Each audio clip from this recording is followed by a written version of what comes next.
I am Roxana Velásquez, the Executive Director of the San Diego Museum of Art, and it's my great pleasure to welcome you all to this evening, a very special one.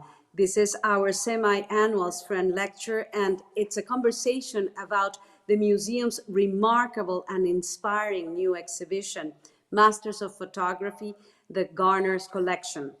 I hope that many of you attended last month Brief's members preview and were able to experience this expansive showing of works from the Garner Collection, featuring images by some of the most famous photographers from the 20th century to the present.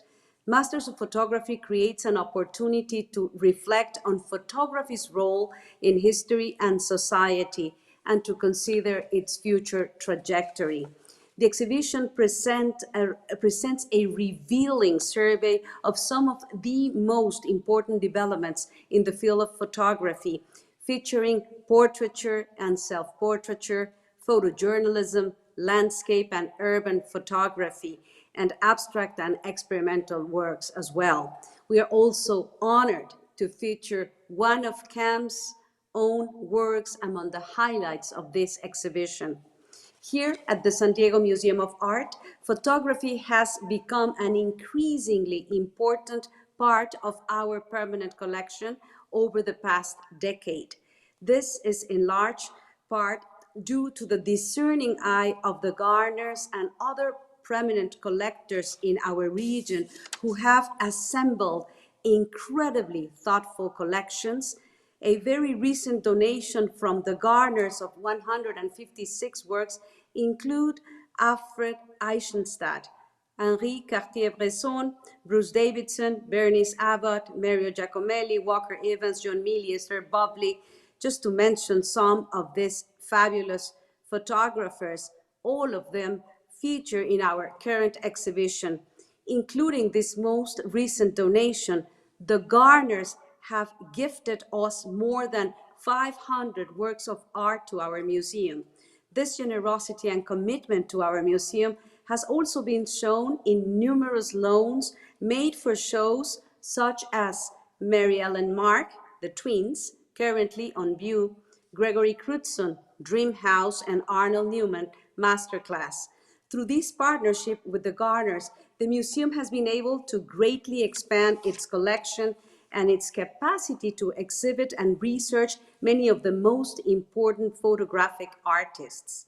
Today's conversation will provide us as viewers with important context for our remarkable new exhibition, Masters of Photography. Please join me in welcoming our collector himself, Cam Garner, as well as the curator of the Garner Collection, Michael Mulno, assistant curator of photography for the Getty, Arpad Kovacs, and SDMA's assistant curator, Cory Woodall. Cory has been instrumental in curating these exhibitions and working for the catalogs. We all have been sharing challenging, trying, difficult times during this pandemic, but there's always light in the dark, and I consider this project, this exhibition, and tonight's event like a one that we'll always remember. Thank you, Cam, for your generosity. Thank you to all the panelists, and enjoy the evening.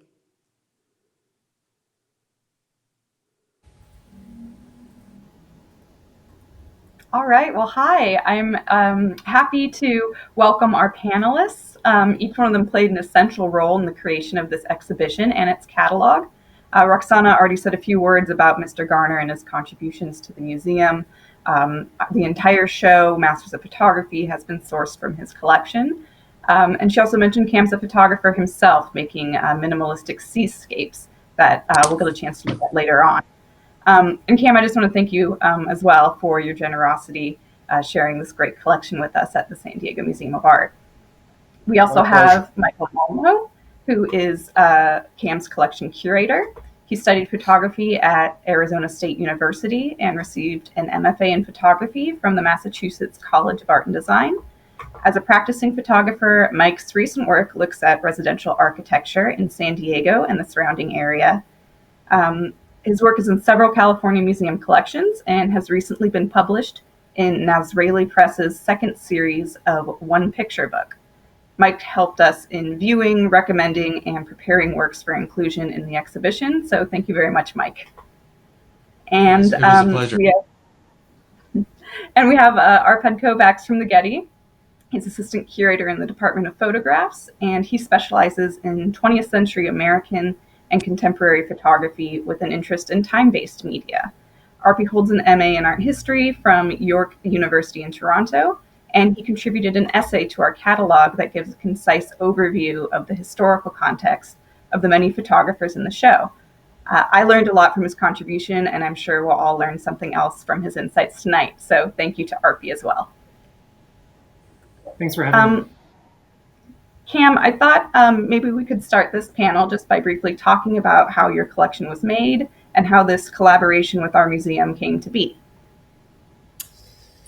Well, it's sort of a long story, but I got interested in collecting photography about 25 years ago, and just gradually eased into it, partly because financially I couldn't afford it in the beginning. So I bought a few pieces. Rolf Horn, I think, was the first piece I bought, who's a landscape photographer up in the Bay Area, actually printed for Michael Kinna for several years. And I realized after spending at the time, I thought that was a lot of money, that I didn't really know that much about collecting photography. And if I was going to start buying photography, I really needed to understand it a lot better. So that really set me on a journey over the last 25 years to gradually build the collection. And in more recent years, I've been able to be a little bit more aggressive in building the collection. But yeah, essentially that's how I started the collection. Great. And when did you start interacting with the museum? Do you remember your first loan or donation? I don't know. It probably the Witters made the introduction, if I can remember right. But it's been quite a long time. I would guess well over 10 years by now.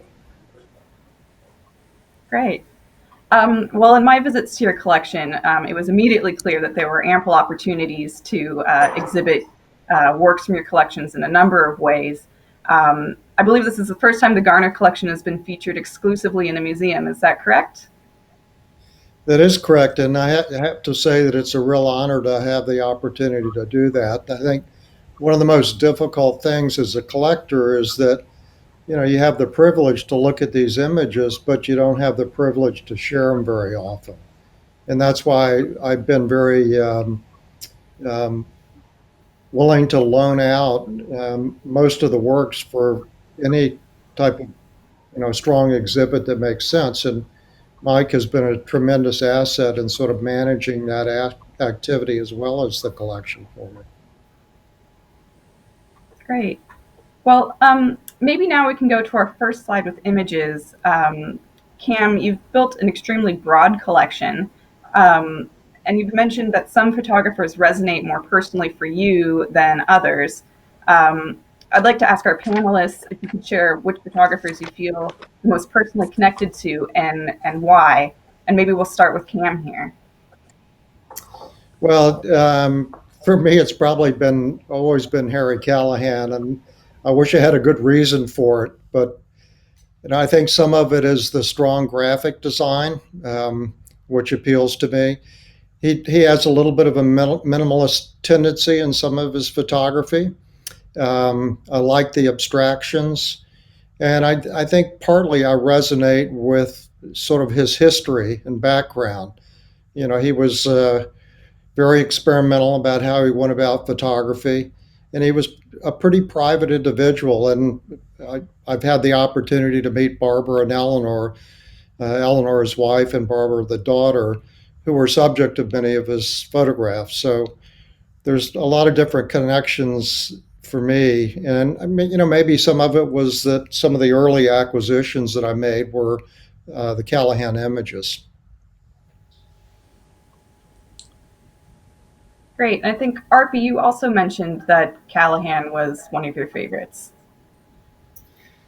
Yeah, Callahan, for many of the same reasons as Mr. Garner mentioned, his sort of interest in pushing the technical boundaries of the medium in the way that he printed, and really playing with abstraction, playing with legibility. All of those things really fascinated me very early on as I got a chance to know his work. Before I moved to the Getty, I worked at the National Gallery in Washington, D.C., and the very last show that I worked on while I was there actually was a Callahan exhibition. And they have a really strong collection of Callahan's work, and I got an opportunity to really, get to know in depth his practice, his approach. Callahan was one of those photographers who, didn't really have a formal education in the medium, but became an incredibly influential teacher and taught for most of his life. And then one of the things that really sort of stuck with me is that he would assign his students an assignment to figure out some sort of a photographic puzzle or create some sort of an image.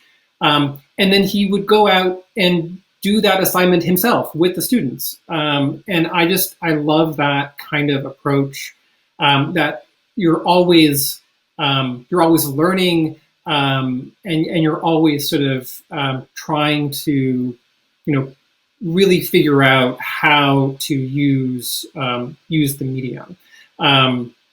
His work, I find, there's always something new that I learn or that I see in his photographs, which is one of the reasons why it has always stuck with me.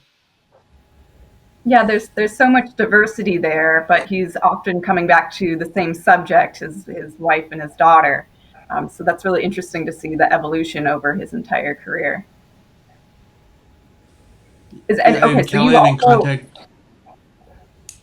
Go ahead, Mike.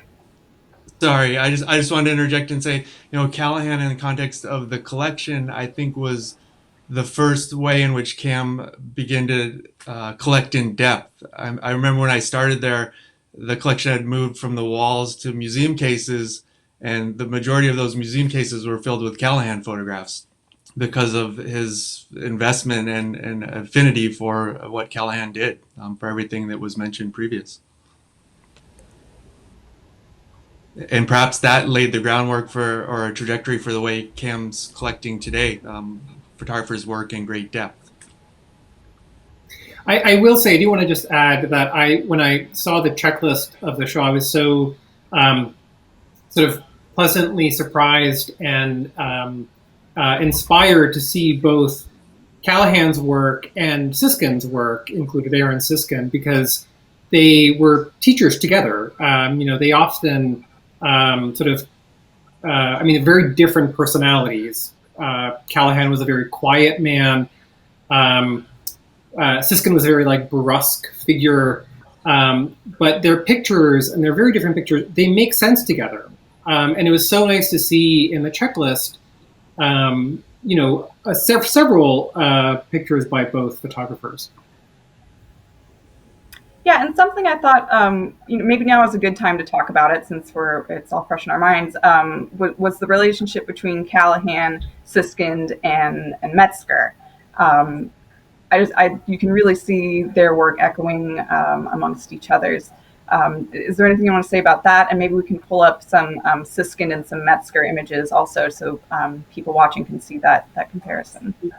Yeah, maybe I can just interject. Yeah, they're a product of the Institute of Design in Chicago, a school that was started as the new Bauhaus by Laszlo Moholy-Nagy. He came to Chicago in the late 30s, started this school. It ran into financial issues, closed, but then started up again. And Laszlo Moholy-Nagy was actually the person who brought Callahan on in 1946. However, Moholy-Nagy passed away in the summer, and Callahan didn't begin teaching there until the fall. And so they never actually got a chance to to teach together, or for for Callahan to really have this student mentor relationship that I think he was really hoping for. But then Callahan advocated for Siskind to be brought on as a teacher there. And then Metzger was a student. After Metzger finished serving in the army, he used the GI Bill to learn photography, and was chose one of the best schools in the 1950s to learn photography, and that was the Institute of Technology. And you can very much see similarities between his visual aesthetic, his penchant for these sort of highly graphic, scenes in his work, and they all derive from the lessons that Callahan sort of posed to his students, but also Siskind's mentorship. Cam, did you have a comment here as well?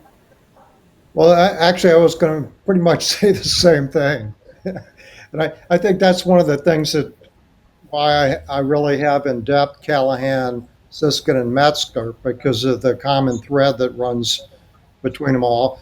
Not to mention how their imagery is, for me, is very related. It's different, but it's certainly related. And Metzger to me is somebody that really got overlooked as a photographer. Maybe a lot of people don't view it that way, but I think he's been extraordinarily overlooked. And I love the Pictus Interruptus series that he did. There's the image on the right is part of that series. He did a body of work around that. I just thought it was extraordinarily creative and interesting, and a little bit of a departure from some of the work that he'd done before. Cam, have there been... Go ahead, Mike, please. Sorry. Go ahead. No, I keep losing the timing. But I think also with Metzger, like Callahan, there's this sensibility of trying a lot of things. You can see that sort of pass through both from Callahan to Metzger, whereas Siskind kind of, wasn't as experimental or as present in Metzger's pictures, maybe. Yeah. One thing I want to just kind of jump in here about Siskind, which I have always found to be incredibly fascinating, is that he started off as a social documentary photographer. And it wasn't until kind of later on in his life that he embraced really experimentation. Like the pleasures and terrors of the levitation are, it's like this really, it's a contained body of a few pictures. But that's not something you would expect from a social documentary photographer. It's very graphic. It's almost conceptual in nature, and that I think is very much, I would attribute that. I think a lot of people would attribute that to Callahan's influence, and I think that runs through. It goes all the way to Metzger's photographs also. And I should also note that Metzger, after he finished at the the Institute of Design, became a teacher himself in Philadelphia and taught in Philadelphia for several decades. So yeah, I think Cam, he was. If I remember, sorry, just to add one little note. If I remember right, he was actually basically kicked out of I forgot what it was called, the Photo League in New York, because his work was considered too experimental by the group. And I forget the name of the exhibition that sort of precipitated it all. So he very quickly moved away from some of his early work, which was documentary. He did a body of work around Harlem that was well received, but it was pretty linear relative to what had been done before him. And it was nice to see that sort of departure. And he was certainly very influenced by a lot of the contemporary painters of that time who he became very good friends with.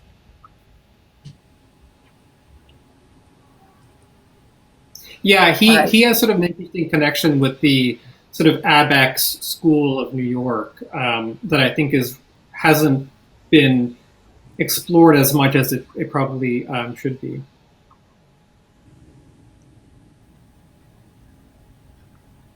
So Cam, have there been specific strategies you've employed to represent the complete story of the evolution of a photographer's body of work, like these three we've just discussed? And what makes that sort of compilation so meaningful? Well, when I collect a photographer, I really like to have, the breadth of work where people can sort of see what their early work was like and how they evolved and changed over the time frame. From a practical standpoint, that's not always possible. The work may not be available, or frankly, it may be too expensive. But my preference is to have a really good representation. Probably Arnold Newman is a great example because we only think of him as a portrait photographer, but his early work I thought was very fascinating and some of it extremely abstract. So I think it sort of paints a better picture of what photographers explore and how they evolve over time in the media. So it's a lot more informative to me.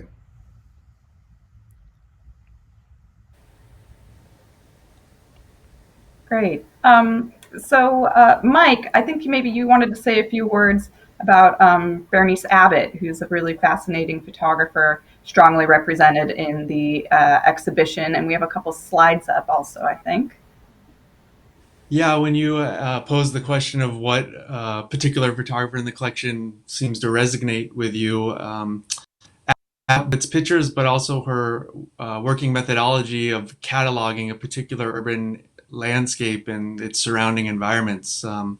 This notion of a survey of a particular place is something that appeals to me greatly. And of course, she is building off of her love of the pictures that Eugene Atget made in Paris, but moving it forward and perhaps creating this lineage, making a lineage of other photographers to come. And it's something that still influences contemporary photographers working today, dealing with the city.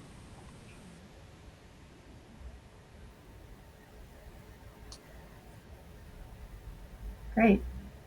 Well, let's move to slide 11, if you don't mind.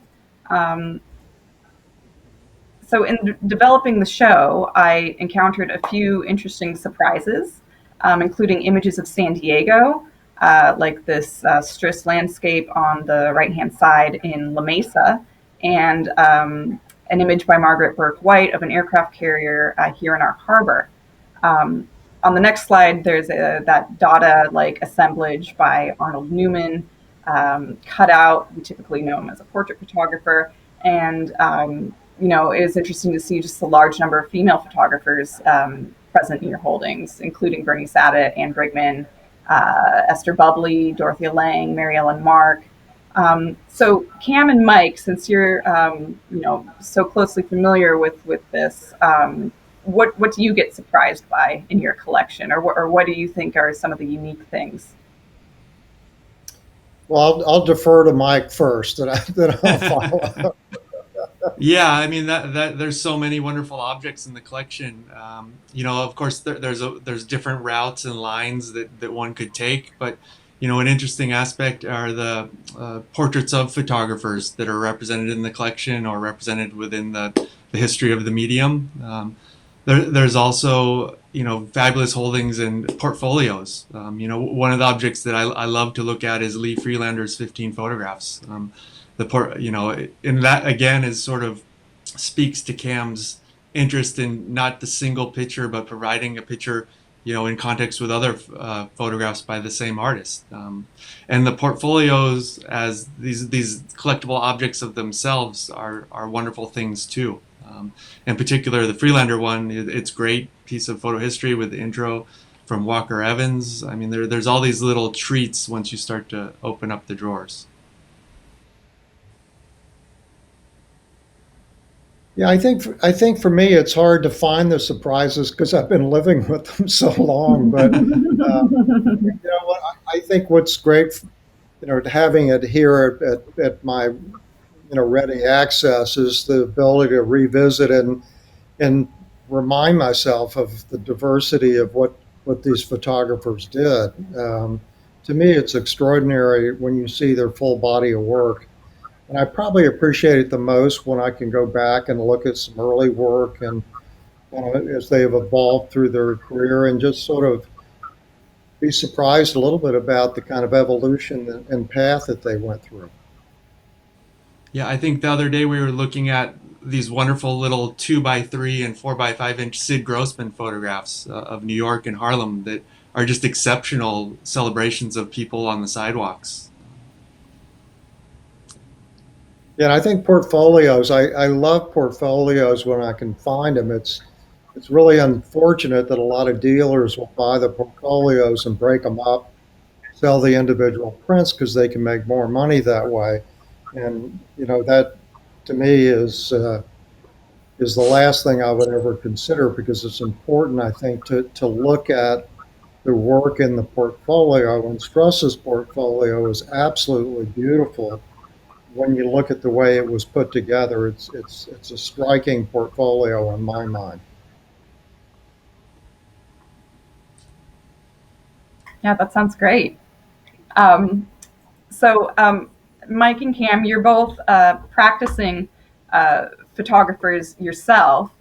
So on this next slide, we're going to show an example of Cam's work that has been included in the exhibition. And I thought it made a really nice parallel to the atmospheric, subtly colored works that we have in the show by Meyerowitz. And in fact, they hang next to each other in the galleries. So to the photographers among us, I was wondering if you could tell us something about the photographic process that a non-photographer such as myself might overlook in the understanding of how photographic images come to be, whether it's behind the lens or in the darkroom, printmaking, and if you had any specific examples that you could help to illustrate these unseen techniques. Well, I think for most people that are not really familiar with the photographic process, I think they underestimate how difficult it is to make a really great print. And to me, it's not really a photograph until I can hold it and touch it and really have a sense of the object. And in a day of social media, we're so used to looking at imagery, we forget what really a photograph looks like. And I think for me, I tend to focus very intensely on the object itself and making high quality prints. And I think most people don't appreciate how difficult that process is to have some vision and then be able to execute that in the dark room or whether it's a digital print in the computer. In my case, my imagery, I don't hesitate to manipulate images. I'm more about trying to capture the feeling I had at the time that I took the image. And whatever means I need to go through to do that, I do that. And sometimes I'll spend a week or two just in Photoshop on one image trying to get it exactly right. Most people probably wouldn't see the difference, but for me, that's what's important to really capture the sense that I had when I was there. Do you find when you're editing your photos digitally and you seem to be satisfied with it printed out and then realize perhaps something's not to your liking? Yeah, I mean, I go through a pretty extensive process of print it, I'll hang it, I'll go back, I'll redo it. And I really think you have to live with a photograph for a while if you're printing to really make a determination whether you achieved your objective. And it's hard to imagine, but your photograph will change as you move it from one light to another light. So sometimes just the temperature of the light that you're viewing it can have a big impact, particularly if you're doing color work. Mm-hmm. Right. And Cam, and maybe some of that very attentive printmaking comes out of, a lot of the collection is 20th century black and white photography that celebrated sort of the heroic darkroom work like Ansel Adams and Brett Weston and the printing skills of George Tice. And so you've collected these things that are wonderful examples of people that really know what they're doing in the darkroom. and that sensibility translates to your digital printmaking, I believe. Well, it's funny because I should mention my daughter has an image in the show as well, and she certainly inherited my compulsion about printmaking. she, Sometimes when she's working on a project, she'll come over and when she's in town, and we'll do some prints, and then when she's out of town, I'll send her prints and do different drafts for her because um, it's such an iterative process. It could take a long time to really get it exactly the way you want it. But I'd be Yeah, curious in hearing Mike's view about his photography.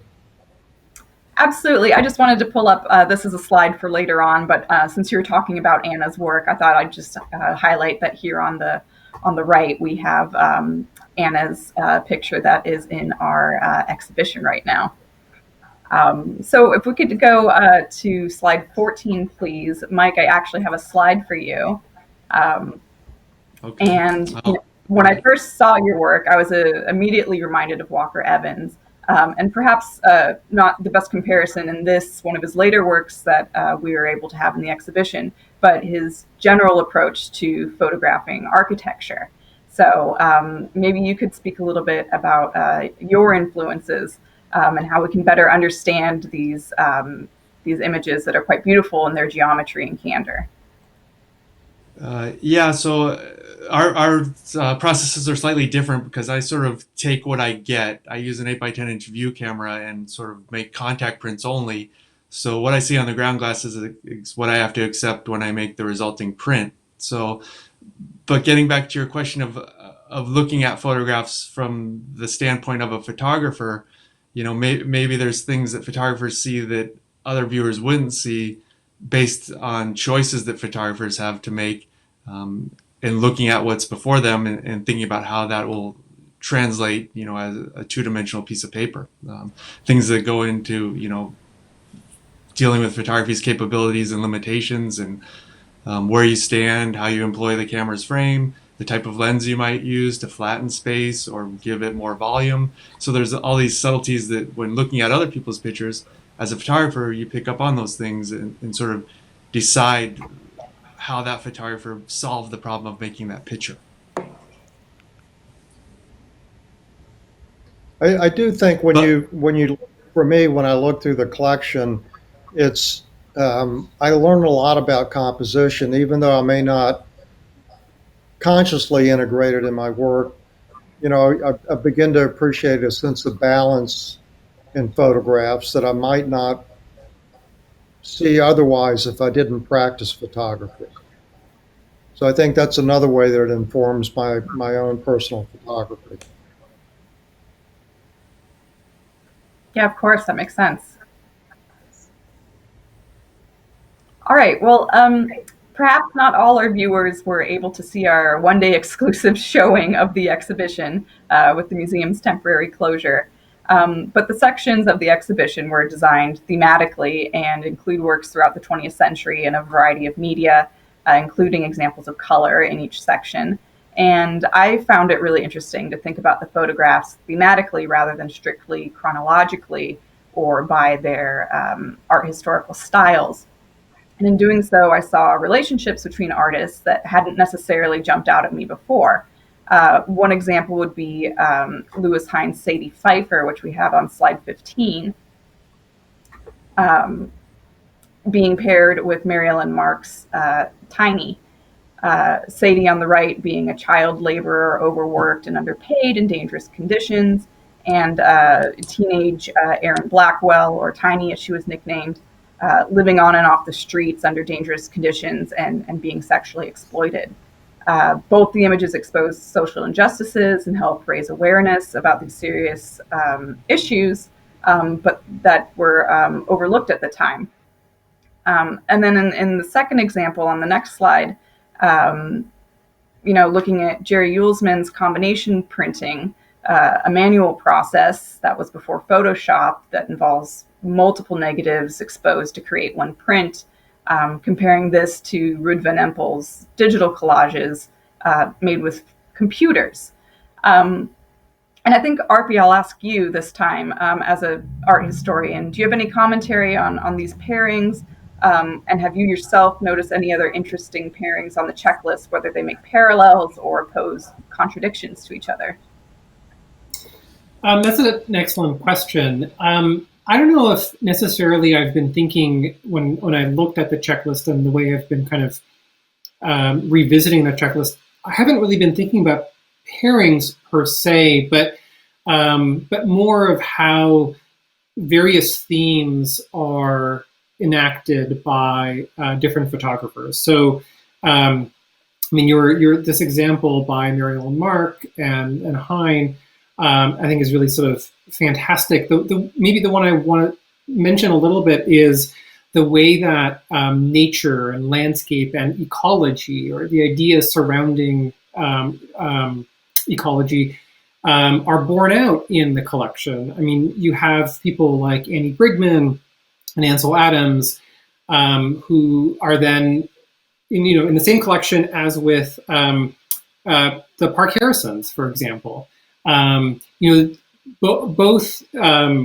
Brigman and Ansel Adams revered nature, right? And were made pictures that were very reverential.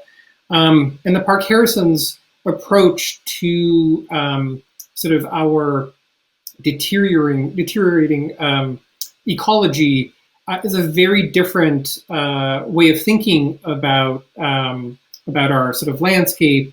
But they exist really quite beautifully in this collection. I also noticed, Mario Giacomelli, who sort of abstracted the landscape in a really interesting way, existing side by side with Joel Meyerowitz, for example. So I think there are a lot of these pairings or these similarities in themes that can be extracted from the collection, which I think really does speak to the collection being assembled in a very thoughtful way. And I do see the eye of a photographer as being someone who assembled the collection.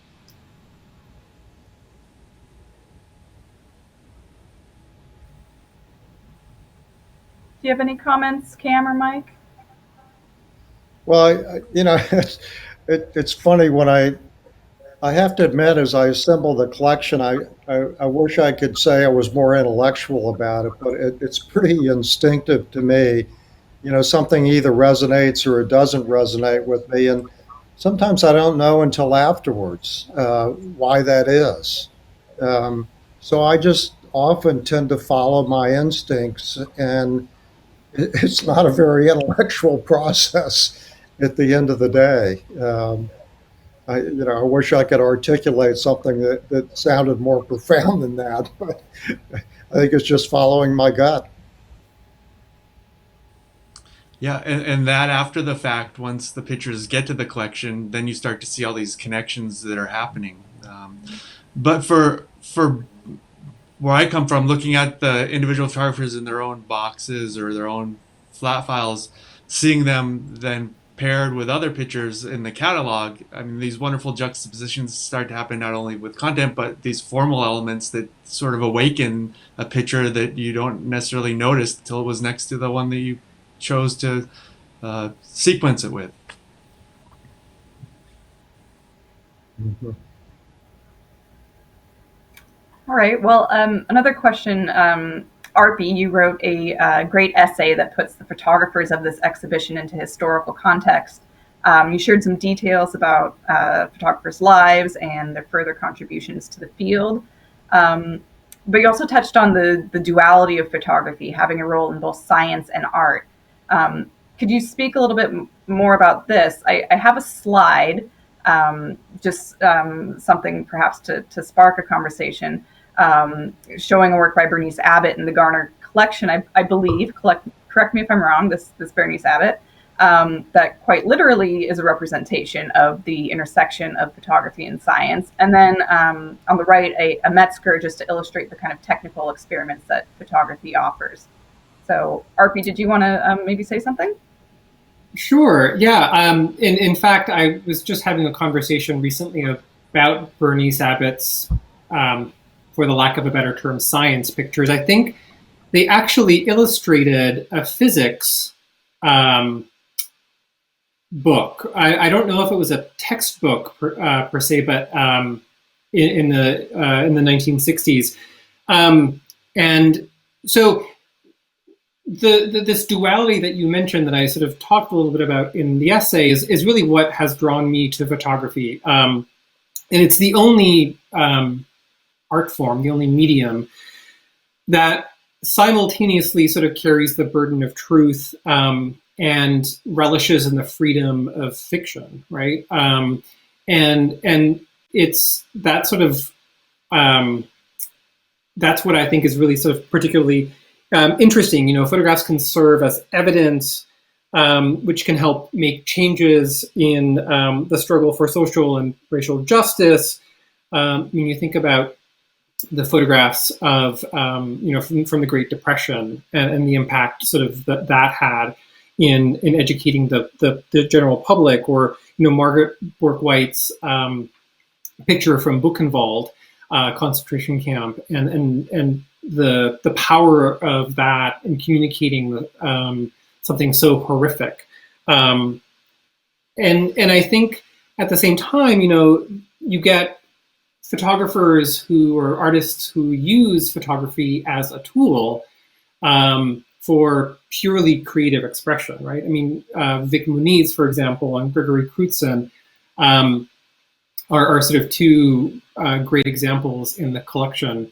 Crutzen really looks towards the tradition of cinema while being very aware of the history of photography, and especially the history of color photography in this country. And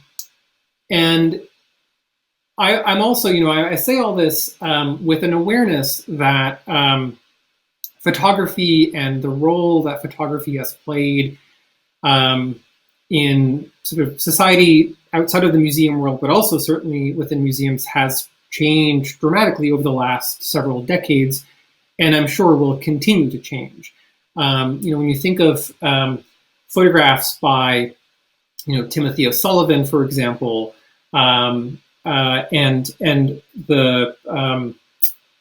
survey photographs of Alexander Gardner and Matthew Brady from the 19th century, those photographs had purpose, but now we think of them in a very different way. We're still appreciative and of the content of those photographs, but we also celebrate them for their sort of artistic merit. And so I find that part about photography incredibly fascinating, that it can have multiple lives, and will continue to do so.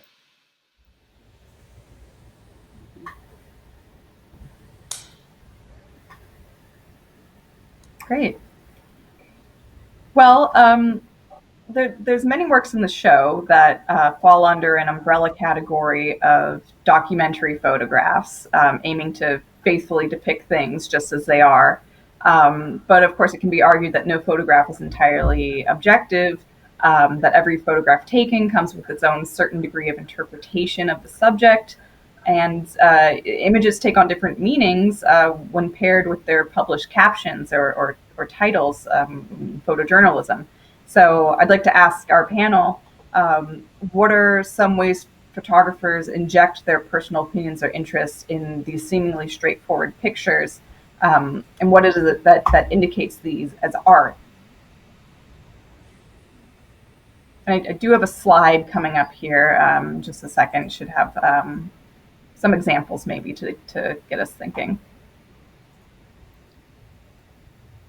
Well, I just, from my own personal perspective, I just think it's impossible for somebody not to interject their own experiences or even biases when they photograph. I think what's important is, if you're doing documentary work, you should be aware of those biases. And I do worry at times that some of the people that are doing documentary work aren't really conscious of the bias that they bring to the photography. And I think that's concerning because, as a viewer, you often don't know what the person's bias is. So you can get a very different view of something when it's really created by their bias and not something that's unbiased, which may be impossible.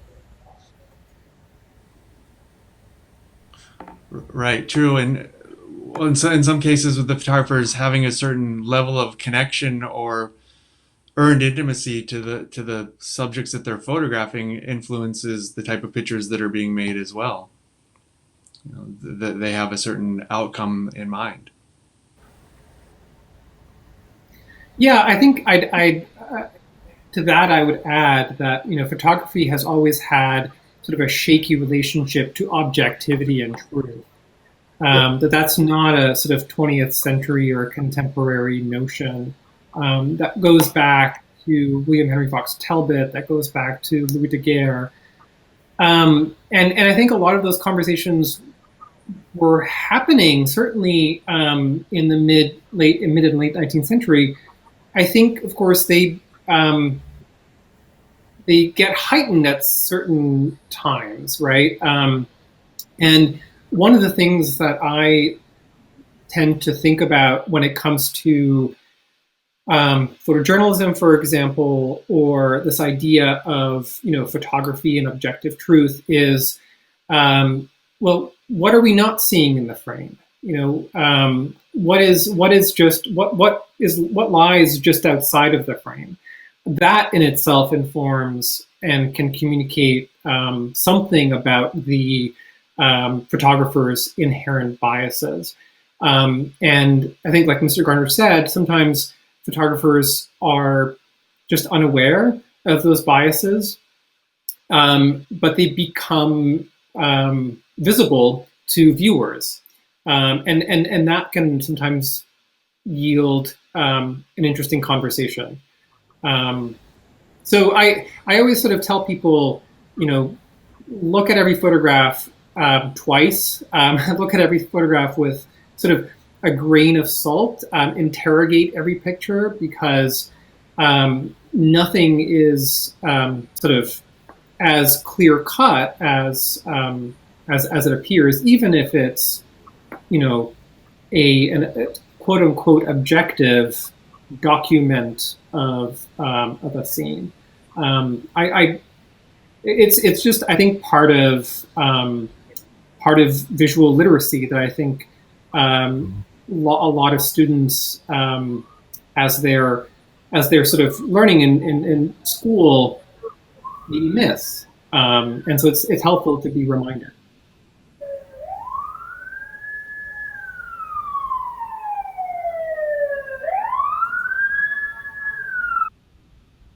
Well, I do have another question. This one is inspired by one of the most popular and accessible forms of amateur photography these days, the selfie. And interestingly, there's several works in the show that include the photographer themselves. We have a slide, I believe, that starts with Anne Brigman. Uncertain if this is her in the picture, but she did commonly serve as model for her own work. Also, Robert Park Harrison playing a role in most of his work. And Anna Garner here taking the spotlight in this allegorical piece. In the next slide, there's examples of more subtle notions of the photographer's presence. Lee Friedlander being present as a shadow on his subject, and Cortez just off to the side, revealed in the act of taking this picture in a funhouse mirror. So I'll just ask the panelists if you have anything to say about the unique opportunities available for artists to depict themselves in photographs.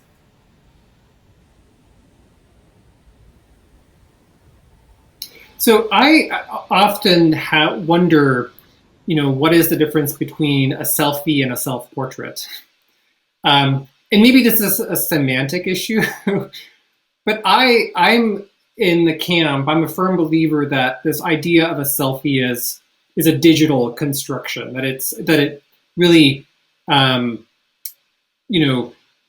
came out of people's cameras, going to their phones.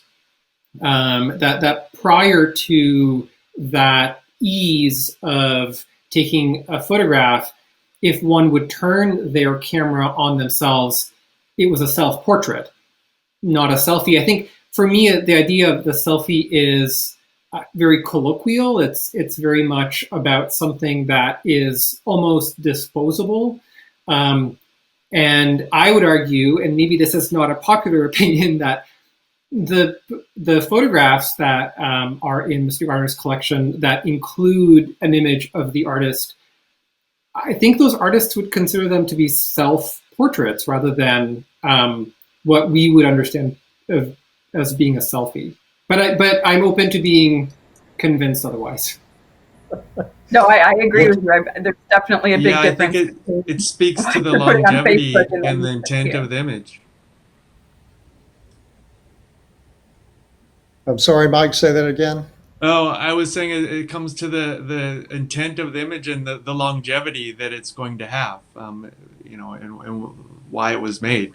But it's an interesting notion, I think, like in Freelanders pictures, to become part of that world that you're describing in some way. And maybe that impulse for people out there in the world to put themselves in a picture and say, I'm here, look at me. Somehow they have something invested in that experience. But it's gone tomorrow. Yeah, I think there are a couple of different kinds of selfies, but I think a lot of them are pretty narcissistic. So, after a while, you keep doing it, you got to think a little narcissism comes into play. A lot of it is clearly just good fun, sharing it with the family and friends, but you do see it taken to extremes. I would point out in the collection that I had mentioned before, I do try to collect photographs of photographers. Anytime I can find a photograph of a photographer, that sort of is in my collection. So that's a little bit of a digression, but it's something that I did want to mention. Do you mind if I ask which? Sorry. Go ahead, Art.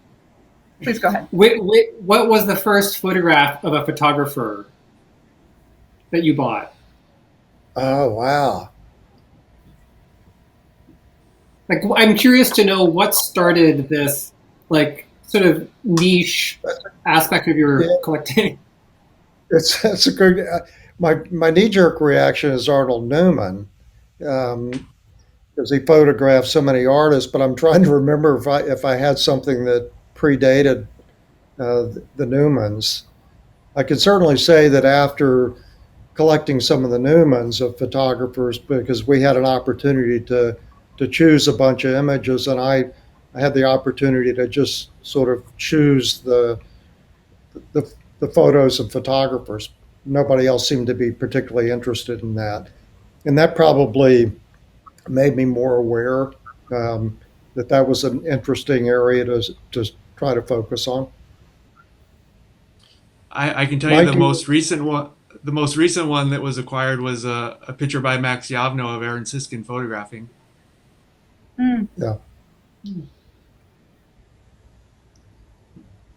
I quite like the Cortege self-portrait. It kind of is a magician revealing how he's performing his trick. We see the photographer being distorted by the funhouse mirror as well as the model, whereas in the other images, you're just kind of scratching your head trying to figure out what's going on there.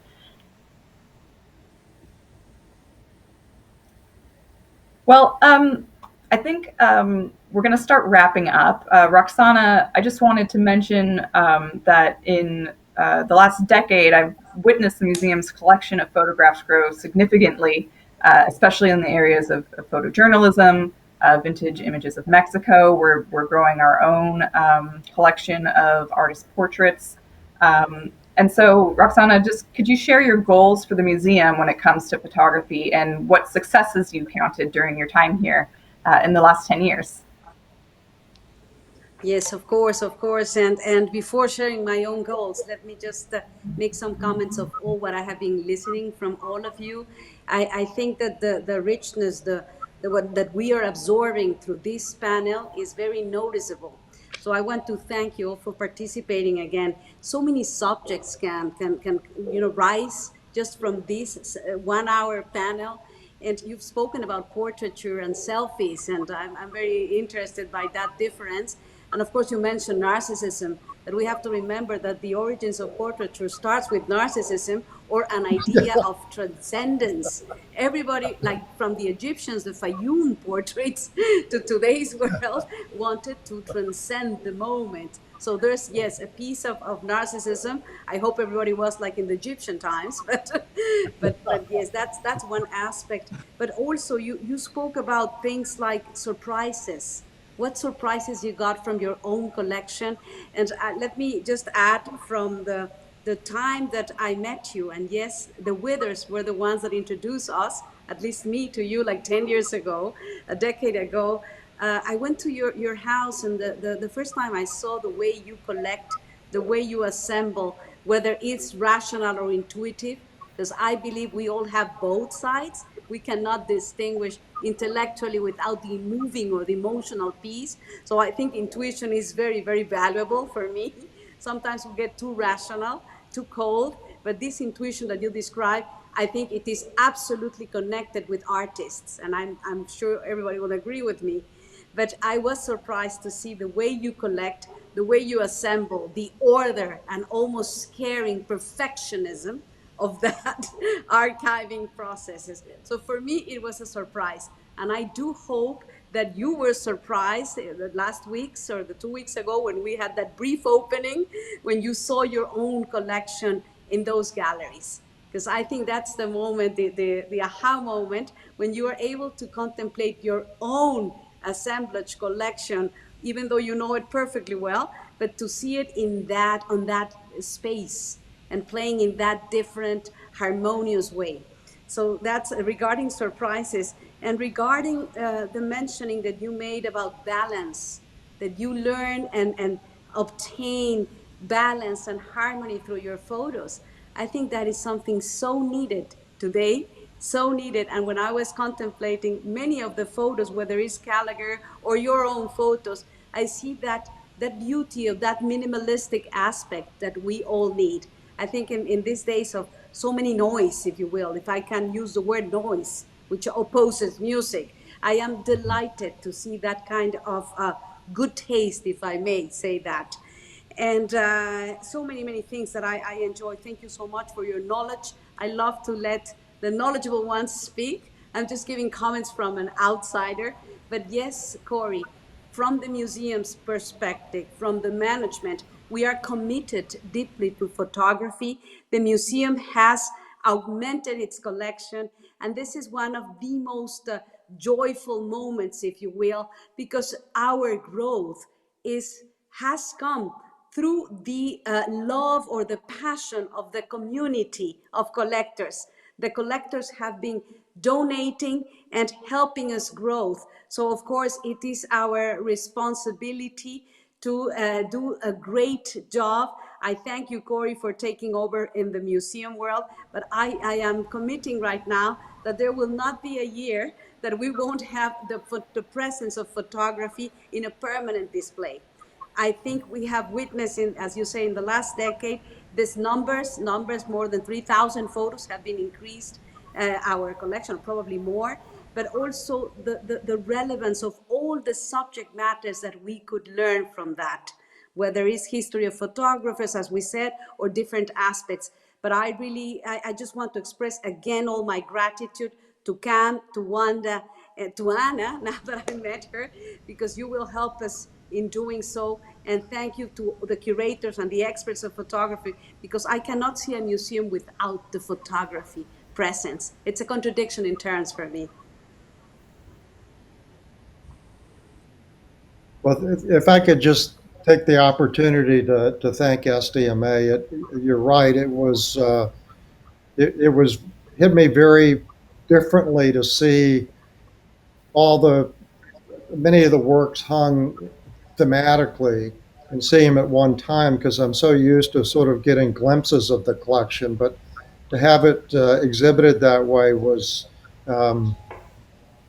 it was a significant moment for me in terms of really appreciating the collection that I built.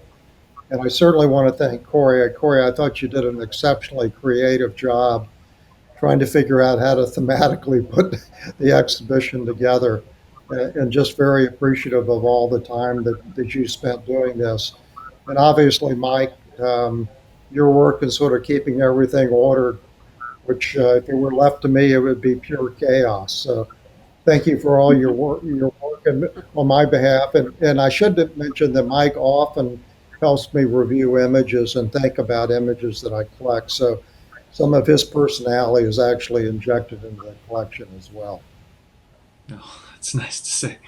Well, and I got a quick stroll through the galleries to see the show when it was being installed, and I was struck by how wonderful it looked on the wall, and each piece had its own presence, but yet was surrounded in context with the categories that you established to read the collection through. And it was just an exceptional thing to be struck by pictures that you normally see in passing on the walls at Cam's home or above you while you're having a cup of coffee. All of a sudden they're in the presence of the museum, and they're extraordinary. So it was wonderful.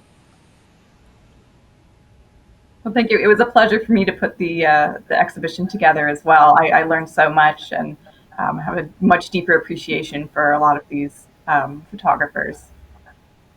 So now we're going to, I think, do our Q&A session. Kate will be joining us. Hi, Kate. Hello.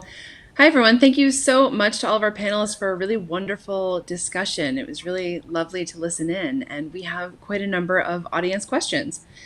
The first one is, what can a modern photographer learn from these photos? What techniques, composition, and style can be applied to digital photography today? Well, I think we touched on that a little bit during the discussion, but I think there are a lot of things that could be learned from photography as you look at the collection, because frankly, it's not all that different. It's just a different way of having an output. We have a lot more flexibility in the level of creativity that we can achieve today. But people were doing very abstract, very creative, a lot of manipulation of the image in the darkroom. So in some respects, not that much has changed. Maybe we have a few more tools at our disposal. Mike, I don't know what thoughts you have. Yeah, I think, aligning what you said, true. I mean, it's still, you're picking up this thing and trying to figure out where to place it onto a particular subject. But I think the lesson to be learned by looking at the pictures is, of course, these photographers cared about what they were photographing and weren't necessarily thinking about making art. They were thinking about, how to be reverent to what it was they were picturing. And through that, the art came. So to be invested in what you're looking at, I think, is a lesson to be learned. Thank you. Our second question is, how do you react to the platinum prints and portfolios of Scott Davis? Did Scott ask I'm that? a fan.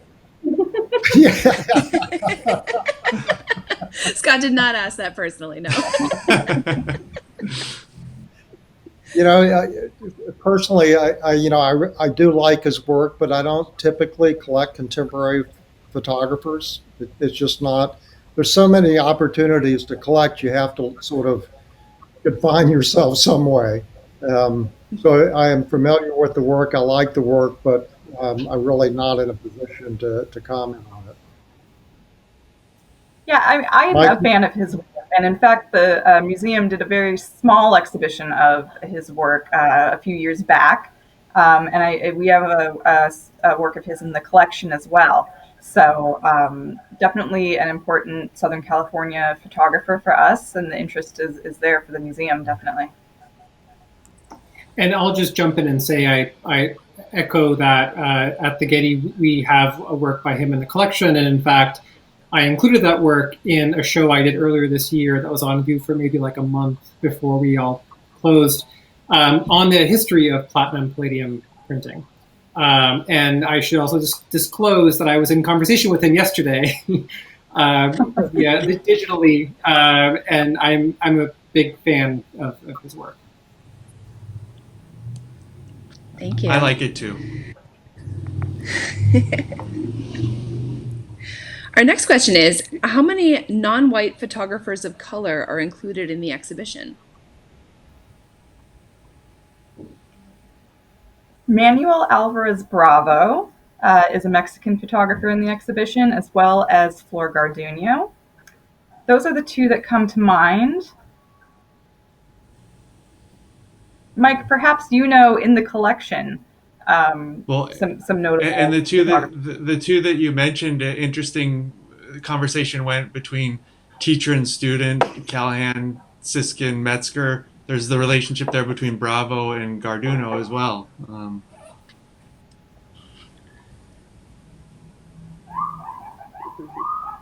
Thank you. Our next question is, curious about Cam's view on digital photography. Did it bring about the end of a photographic era? No, I think it's creating and extending the photographic era. I think there, as I mentioned before, there's so many more opportunities for creative expression, and I think people get sometimes too bound to what a traditional photograph is, and that limits people's creativity.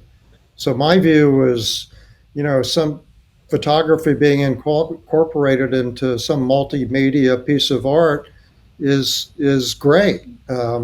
And I think the more experimental and the more integrated photography can be with other art forms, the better.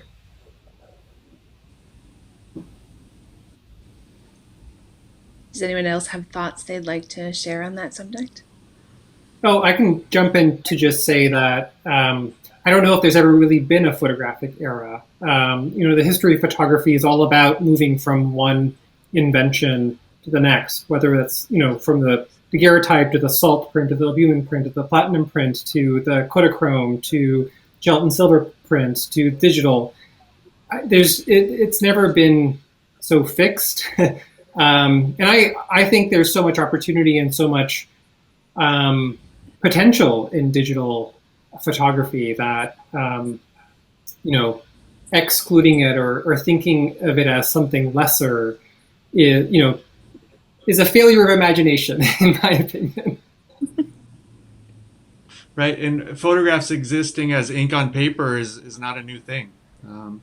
So Yeah. the printmaking, I think is a wonderful expansion of the medium, and also takes the toxicity out of color printing, really.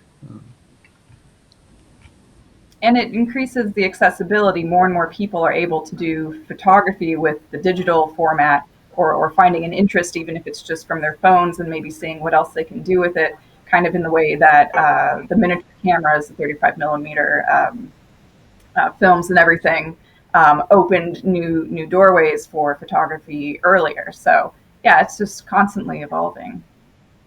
It is adding a lot of photographs to the medium, though. Yes. I think all of our camera rolls on our phones can back that up. The next question is, Cam, how do you decide which photos are worth collecting? At first glance, some of the works seem ordinary. Well, sometimes they may seem ordinary if you don't have the context of a bigger picture of the importance of the photographer and what their place is in photography. When you look at this piece that you have up now, that's sort of very documentary, and it takes on a totally different context when you go back almost 100 years and look at it today. It's quite fascinating, but maybe at the time it wasn't so fascinating. So context has a huge part of the relevance of a particular print, I think. And if you don't understand that context, I think a lot's lost. Yeah, and I think in the case of Bernice Abbott, it's one of those wonderful photographers that was able to see the present as the past. And just this open regard of subject conveyed both information as a document, but on good days, it elevates itself to art, too.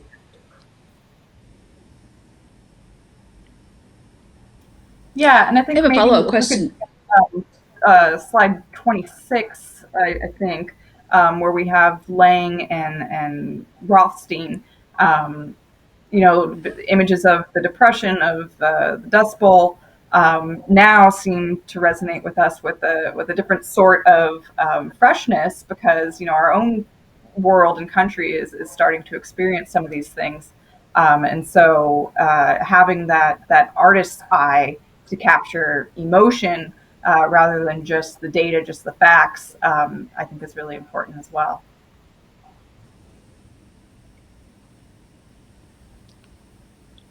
My follow-up question to this is about that context. What museums, of course, are a wonderful resource for giving the context. Exhibitions like this that put the photographs in a context. But aside from that, what would you recommend for someone casually coming to a photograph that they may feel is ordinary? How do they gain that context? Well, I would think through just sort of basic research about the person. I completely understand when you walk up to a single photograph, and you know nothing about the photographer. It's hard to have an appreciation sometimes. You could look at it and say, well, it's well composed, but maybe that's your only conclusion. But without understanding the background of the photographer and what he was trying to communicate, it's just very hard to sort of criticize one single image as being ordinary. And Yeah, RP, and I hope you sometimes can those add to this, but as a curator, we try to make these very, very brief labels that give people that context, or perhaps helps them understand the photograph. And for me, in doing this show, I would write these far too long things, and then need to consult with other people. What do you find most interesting, or what questions do you have about this? Things that that might be relevant for an art historian, like an interesting, the average museum goer may not understand. So, we would try to think about these things. Do you have a perspective on your label writing, RP? Oh, the woes of label writing. It really is, it's an art. It really is an art. I think context can come from a number of different places. Certainly, research is one. Labels in museums is another, but also just conversations. I'm sure most of the photographs that are in Mr. Garner's collection, came from dealers who know about the history of photography, and I think a lot of those conversations, send you down one path or send you down another path that will kind of open more doors and create greater context. And I can't stress enough the importance of books, and that's what really sort of allows us, at least in the museum world, to move past the brevity of wall labels, which often give you a thin slice that just leaves you wanting a little bit more. It rarely gives you great in-depth information, but it's a fantastic start. So I don't know if that really answered your question, or if that was too meandering. Well, what I think one more aspect of it is, and you could say it about any form of art. You could walk up to a painting, and one person has a very strong reaction to it, and the other goes, "That's disgusting. What is that?" Or, "My 2-year-old could paint that." So, we can all have very different experiences when we look at a piece of art, and it doesn't matter if it's a photograph, a painting, or a piece of sculpture. So that is exactly where subjectivity comes into play, right? All of us have a different background, a context, and that's why things resonate with us or not. We are individuals, right? But the thing is, thank you for pointing out the beautiful catalog that was produced. But in reality, yes, it's about books, so it's about reading. but it's also reminding everybody that what you see is not what you see necessarily. You have to go deeper and unfold the layers of mystery that each object entails, whether it's a photo or a pottery or a sculpture. We are very used in these generations to have everything digested. And in reality, there's nothing more beautiful than daring or igniting that curiosity and allowing yourself to unfold, as I say, or unveil things. So that mystery has a piece of beauty. And there's nothing more exciting than really understanding intellectually. So, yes, we do start things. We open those windows in the museums. We start igniting or provoking things. But everybody needs to know that any object, no matter if it's a barber shop, it has a different meaning. So it's an invitation for all of you, all our audience and everybody there to allow yourselves to be, really educated or satisfied in different ways. Just a broad comment.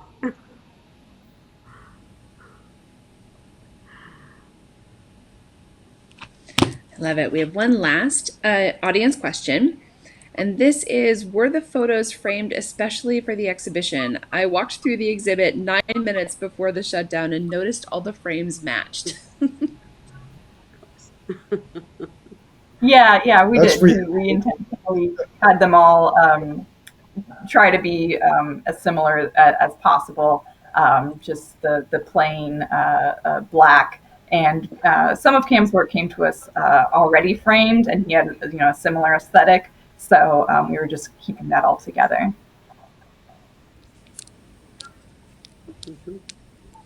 That's great. Thank you so much. Thank you to our panelists again for a wonderful conversation today. Thank you to our audience for questions and for joining us. And I'd love to invite Roxana to say a few closing remarks. Thank you, Kate, but really very, very brief. Thank you all for being there. Thank you to the panelists. We really appreciate your time. We know how busy we all are in different things, but I really appreciate this. And from the San Diego Museum of Art, Cam, again, thank you for all your generosity. And the pandemic will pass, and you all will be able to see the show because it will be open when we reopen.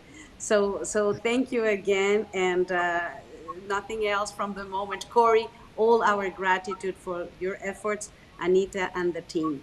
So thank you, Kate, and have a great, great weekend.